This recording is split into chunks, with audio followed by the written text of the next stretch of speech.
My name is Burnaby and I'm from Motueka from the South Island.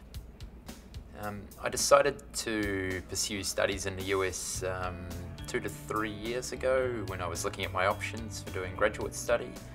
I looked at the US to study basically because the course options that I wanted to pursue were more prevalent in the US, and also to take advantage of the interdisciplinary style programs that are offered by the US system.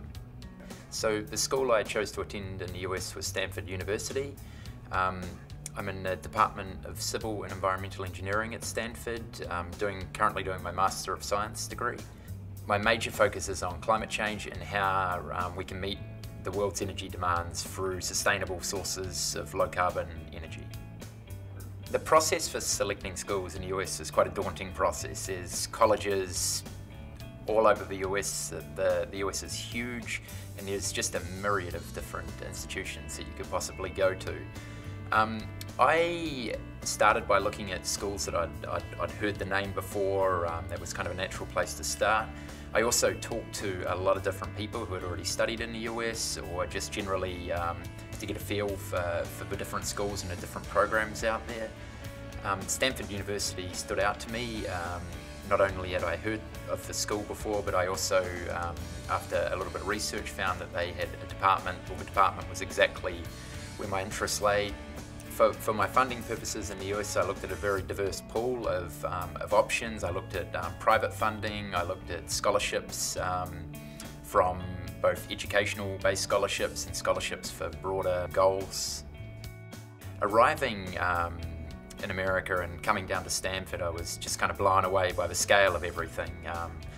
The highways are, twice, 3 times the size of New Zealand. Everything's big. Stanford University itself is a huge campus and very grand, so it was a really special moment arriving here. The academic environment at Stanford is really highly motivated. Everyone is really positive. There's a lot of interaction between the faculty and between the students here at Stanford. And there's just the general culture around here is that everyone is excited about what they're studying and about what they're doing. The position of Stanford being in the middle of Silicon Valley is also an amazing place to be, because particularly for my area and like the sustainable energy, that's big business around here at the moment. Having access to that area right on your doorstep is an amazing opportunity. For me, working on the policy and the economics and the finance sort of at the top of the chain to develop the technologies that we need, these green techs, to have a sustainable energy future, is where my interests lie at this stage.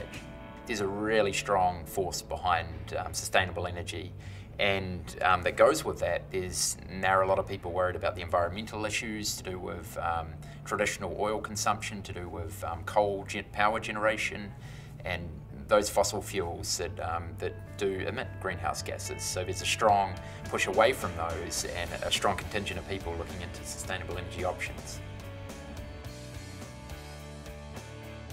Wind energy in the US is huge. The US is the leading country in the world for installed wind energy. I think it's also the fastest growing energy resource in the US. Altamont Pass Wind Farm is in the East Bay of California, fairly close to where I study at Stanford. It's one of the oldest wind farms in America, consisting of hundreds of turbines, and it's a great example of generating electricity in a renewable way. Outside the academic environment, I spend a lot of time in San Francisco. There's a lot of cafes around San Francisco, and just generally enjoying the American culture. A lot of art galleries. San Francisco is a great place to go cycling.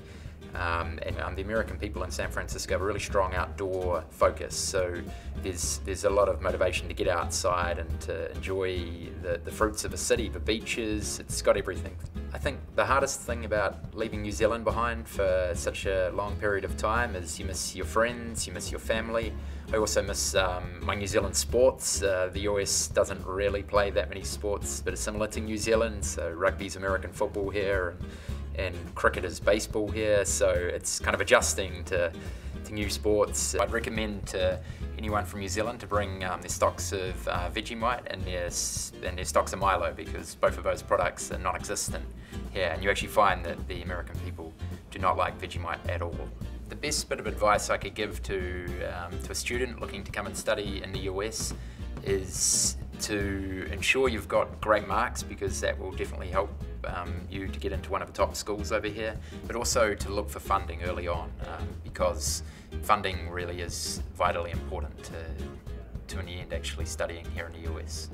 If you have ambition to study outside New Zealand and to come and study in the US, you should definitely go for it. You should pursue your ambitions and pursue your goals.